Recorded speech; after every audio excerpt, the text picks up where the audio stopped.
Welcome. Now I know that it has been a long time and I have a lot on my mind. It's been like over a year of learning and growing and experiencing many different things. And there's a lot and I don't know where to start. So this is going to be like a popcorn session. And hopefully me and V are going to be getting back on it and we can kind of pick apart all of these topics that I'm going to be touching. Oh, and I'm a little nervous, but where do I start first? Okay, so I started reading about communism in America. Color Communism and Common Sense. Please go get that. It'll blow your mind. I did not know that there was a Communist Party of the USA in America. And it kind of makes me think about how believers view Satan. It's almost like the way that we view Christianity is like in the garden, man fell, because Satan deceiving Eve and then Adam doing what he did. And then he disappeared and we don't really hear of him until, he tempts Jesus in the wilderness and then at the cross.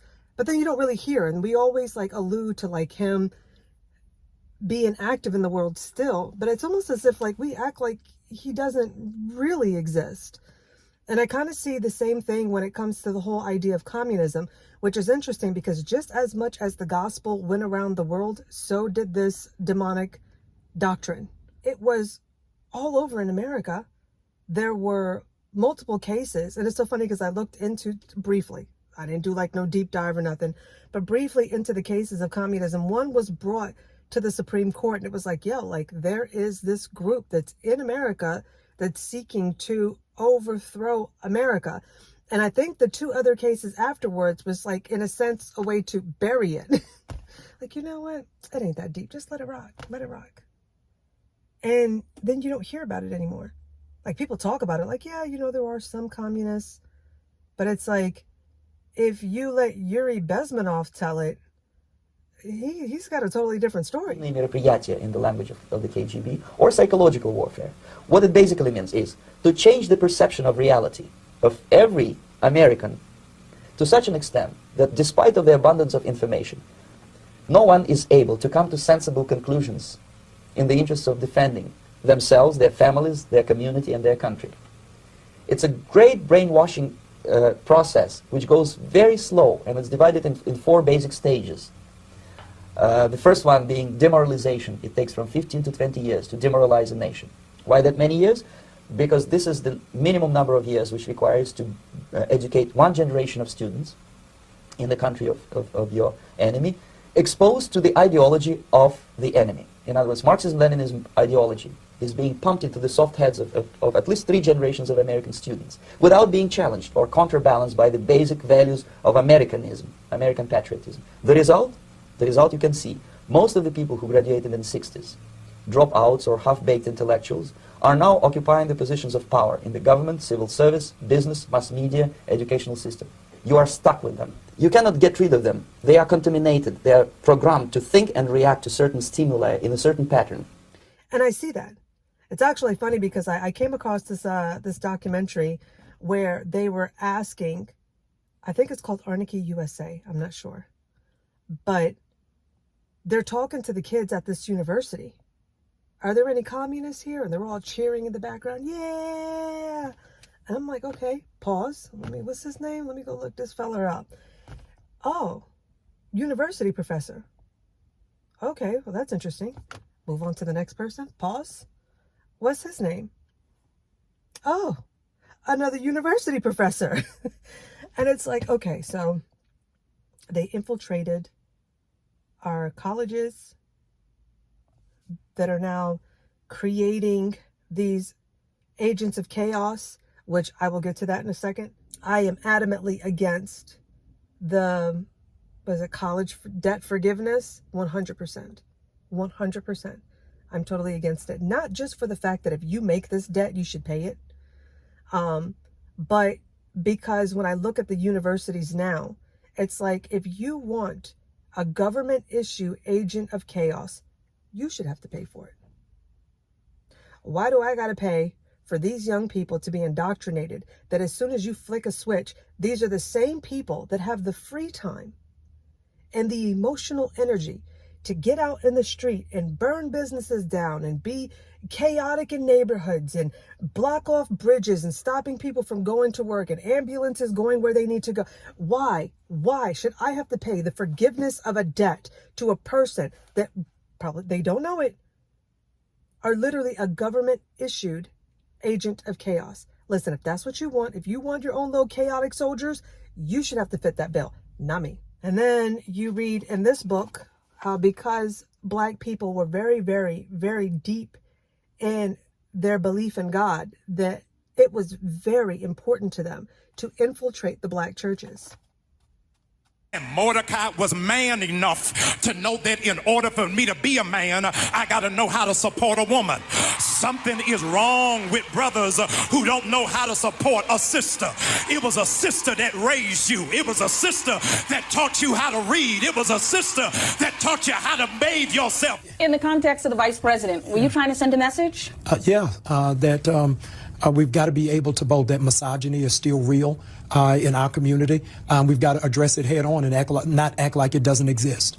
The reality is if Black men had voted, Stacey Abrams would be a governor. And so I think that we've got to do some real redress that after racism, the biggest ill in America is sexism.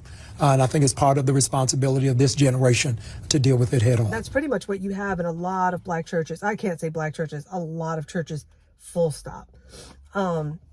But then you look at our government, and I can't think of his name, but I was following his videos because he was heavily involved in what was going on in government back then, and still today. But he was saying that he read the Communist Manifesto, and then he looked at the policies. Like, forget what they're saying, look at their movements, look at what they're doing. And all of them are communist policies, like what Ms. Harris wants to propose. The price gouging. You want government in charge of food prices? Cap on the housing market? Wait a minute. You want government in charge of the housing market? Okay. Medicare for all. Time out. So now we want government in charge of our health care. Food, housing, healthcare. I mean, is there anything else that you would like? It's crazy to me. And people are like willing to sign up for that. And the scariest part of it all is that these people are so gung-ho, ready to vote for somebody that was not elected. Like, there was no democratic process at all in this installment. And they're just like, yeah, let's do it. And what about Harris? What are your thoughts on her? I don't know. I hope she wins. So you would vote for her? Yeah, I'll vote for her. Yeah. Only because she's a woman. I vote for Kamala Harris. Because I believe in democracy in the United States. What does that mean? I want to have a right to vote. Okay. What do you think? What has the best thing she has done for our country? It's hard to say. What is one reason or policy that you support of hers? Okay. She is not Donald Trump. A good number of people said they're going to vote for Kamala Harris, but they didn't really have a reason for why. Who do you guys plan to vote for in the election? Donald Trump or Kamala Harris? I like, you like who? Donald Trump. You like Donald Trump? Oh shit, well he like Trump. I like Harris. I mean, everybody like different people. Yeah, I'm voting for Harris. You know what I'm saying? Why Harris? Why Harris? What do you like about her? What do I like about her? Well, I like that she's a woman. I want to know what is one good policy Kamala has that they vote for. I support America where Trump is not the president. So you prefer Harris, or you don't care, you just don't want Trump? Let me just say it like this.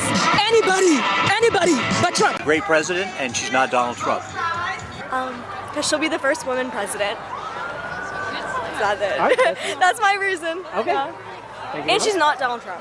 I'm going asking people for one reason to vote for Kamala Harris. How many people have already said she's not Donald Trump? Who are you voting for? This year I'm voting for Kamala Harris. Why? Because I support her. She's a woman, and I want us women that are growing, especially our small girls, to see that, and that something we haven't seen ever. What's your number one policy concern? Policy concern? I guess I'm not sure. I don't know. Now, moving on. Another thing that I have been digging into is really seeing that government has always been a part of God's plan. I think that as a believer, I never really saw that. I just thought it was about me and God, and as long as I'm faithful and I'm loving him and so forth and whatnot, it doesn't really bother me too much, how, what goes on in the world, because, I know that I didn't have this thought, but I know that I've heard that this is not our home. Like, this isn't our home is heaven, so forth and whatnot. And I'm just like, okay. But as the Lord began to take me throughout scriptures and show me that no, this responsibility falls on you. Like, he literally gave a parable of like the talents. What did you do with what I gave you to steward? Did you do anything with it? If you can be faithful with little, then when you cross over into glory, I can trust you with much. But, you see it all throughout the prophets, Jeremiah, Ezekiel. Well, God is challenging his people. Like, where are you guys at? You have allowed the destroyer to come in and lead these people into death. Now, if you don't go say something, I'm going to put their blood on your hands.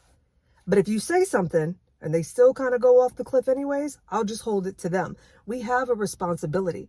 And I remember I did a video a long time ago where the Lord said to me, I never changed my mind. And I thought he was talking about Trump. But then he took me back to the garden and he was like, no, I never changed my mind when it came to the point, or when I said that I want my people to rule and have dominion. I never changed my mind concerning that. Like, that obligation still falls on our lap. And then he took me over to the book of Deuteronomy.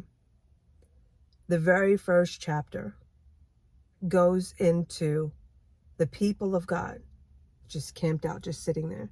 And he's like, okay, listen, y'all been here long enough. It's time for you to go up and take the land. And before he sends them in, he gives them government. There's order, there's laws, there's rules, there's judges, he sets everything up to send them into the land. And then when I go through American history, which is another thing that he's been kind of like pulling me into, to see all of the great movements in building America, you find believers behind all of it. People of faith. The wisdom of God was central in the establishing of America. And it's like, the more that you're looking around the room and you see how God established the United States of America, and then how it was infiltrated, and see where it's gone. And it's just like, it's the wildest thing in the world, but it's really cool. It's really cool. But it's sad at the same time, which will lead me into the fact that I've been door knocking. Again, I do want to touch all of these points in another video where I can take them piece by piece and really break them down. But door knocking has been very, very eye-opening for me. I see now that your decision on who you elect it's not just about your team winning. When you're talking to people and you hear how they can't feed their families, it's heartbreaking to see like a man fighting back tears because he's struggling to feed his family, and he's making sure that they eat well. So he has pulled in his belt and is suffering for love's sake. To hear him give his testimony, it's just like, I don't want to cry. It really affects your community. This one lady, she came over with her mother and was taking care of her, and had to close down her business because of all of the red tape that the government is putting on. It's just, it's so much that they cannot survive under it. And to hear, like, and these are lifelong Democrats that are just like, I can't do it anymore. And, I end up doing a survey with one gentleman. And it was so funny because I didn't know that he owned one of the restaurants in the area, and he was expanding. And, it became one of my favorite. Like, I was just like, yo, like, I didn't know that you were here the whole time. This restaurant is a diamond in the rough. So on my break, I tried to go down there and I wasn't paying attention. I went to pull for the door and it locked, And so I looked in and it's completely empty. And I look up and there's a letter on the door that says, because of inflation, yada, yada, yada. We love the community. We're sorry, but we'll have to close the doors on this one, but we'll still have our main location open. And it just, right then and there, I was just like, this is so heartbreaking, And you still want to go in and talk to people and be gracious about it. But like when you hear these real life experiences of people that are struggling, and then you get to a door and it's some lady that's in her 80s talking about abortion is the number one thing for her, you want to pull your hair out. You know what I mean? It's very sad.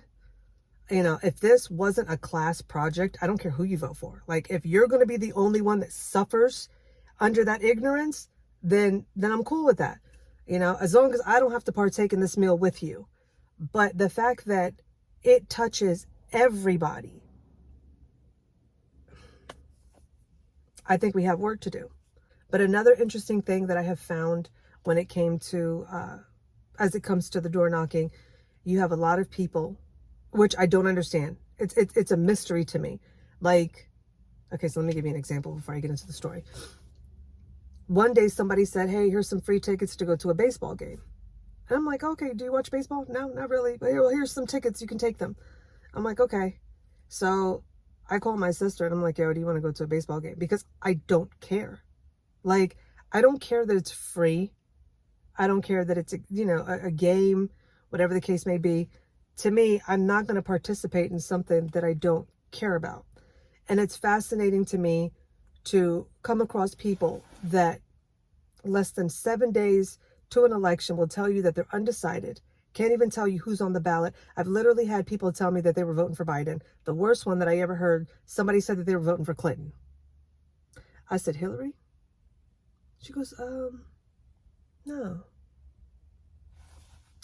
The lady. Okay. It's just, okay. So you're gonna go out of your way to go vote for Clinton.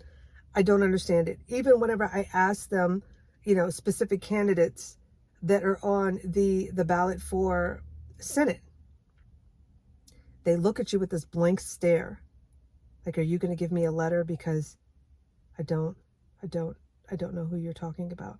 I literally had to break it down into, are you voting for so-and-so the Republican or so-and-so the Democrat? Or are you undecided? And they'd be like, yeah, the Democrat guy. What? It's just, it's amazing to me that you would go out of your way to participate in something that you don't care about. Now, I know that it's a right that every citizen has, but I think it's greater than just a right. It is a privilege that we have this ability to partake in the way that our government is shaped. And I don't think that it should be taken lightly. So I do agree with Vivek when it comes to taking some type of civics 101 test, because this is ridiculous. When you out here talking about you about to vote for Clinton, and I'm just like, wait a minute, the country is on fire right now. And you don't have a care in the world. You just, I'm undecided and I haven't done my research. Mama, 6 days out, you're not going to do it. Let's not play games. The last thing that I want to touch on, I never really saw how important government was when it came to our freedoms. And this is what Paul was talking about, that when you pray for your leaders, that it may be peaceable with you as the believer. Because we don't understand, we have such a Western mindset that we think that all of our freedoms, we just take them for granted, 100%.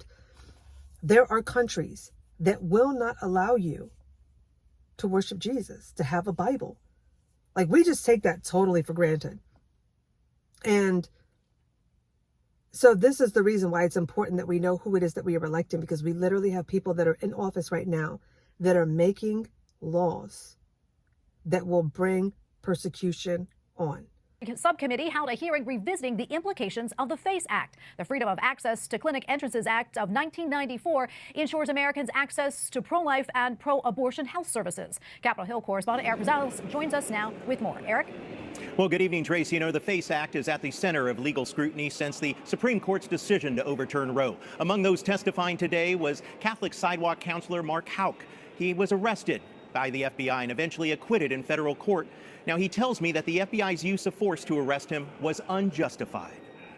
We said we would come into your office. You don't need to bring a disruption to his family. You don't need to scare his children. You don't need to terrorize them. It was just a totally reckless endeavor on the part of the government. Houck told lawmakers his story of the FBI arrest, how 20 armed agents came to his house, pounded on his door, and held guns on his family. Just like the recent Durham report showed, Houck claims it's another example of the weaponization of the FBI. The intention was to humiliate me, to scare my children, and to instill fear in pro-life America. Since the overturning of Roe, pro-life pregnancy care center workers testified about hundreds of attacks on centers and Catholic churches. Tonight, Ian, the 6 pro-lifers in Tennessee found guilty earlier this week of violating the FACE Act. Their attorneys are expected to file an appeal. Immediately after the guilty verdict, the pro-lifers and their families gathered in front of the courthouse to pray and sing hymns together. The pro-lifers face up to 11 years in prison. They are set to be sentenced in July. You see, sex-based discrimination has been illegal, according to federal law, for more than 50 years. After all, sex is one of the protected classes in the Civil Rights Act of 1964. That law prohibits discrimination based on race, color, religion, sex, or national origin. But on March 7th, sex, as a legal term, received a makeover from the House of Representatives when they passed H.R. 5, otherwise known as the Equality Act. The Equality Act does a number of things. It amends the Civil Rights Act of 1964 and a handful of other anti-discrimination acts.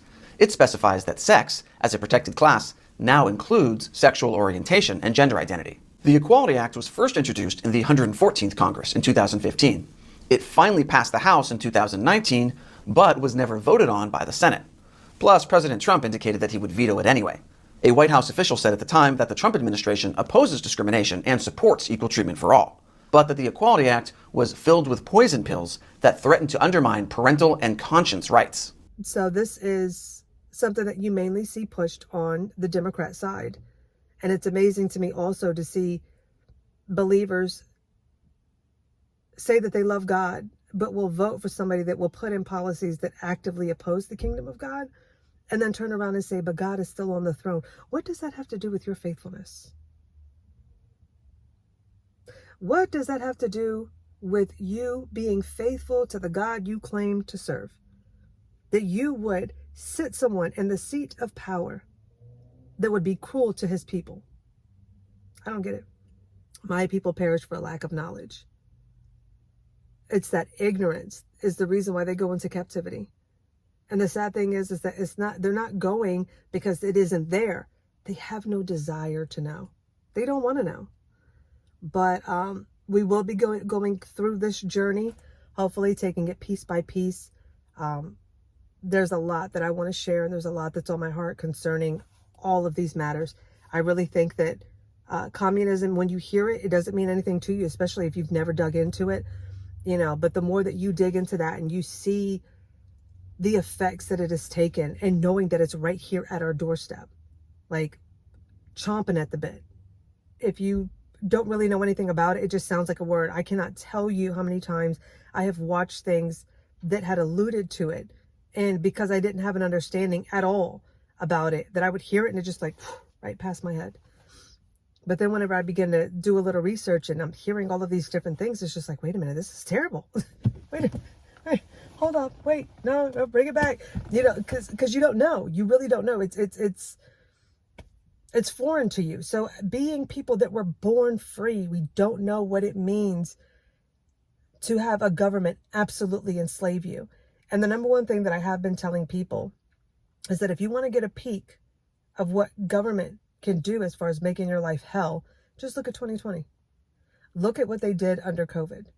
The extent of their ability to shut down businesses, telling you whether you could or could not work, telling you which medicines you had to take or not take. I mean, they literally overreached. They shut down schools. They told you whether you can come in, and if you could come in, it was based on these standards and rules. Like, they went off the rails, and that's not even giving them full access and authority of where they want to take it.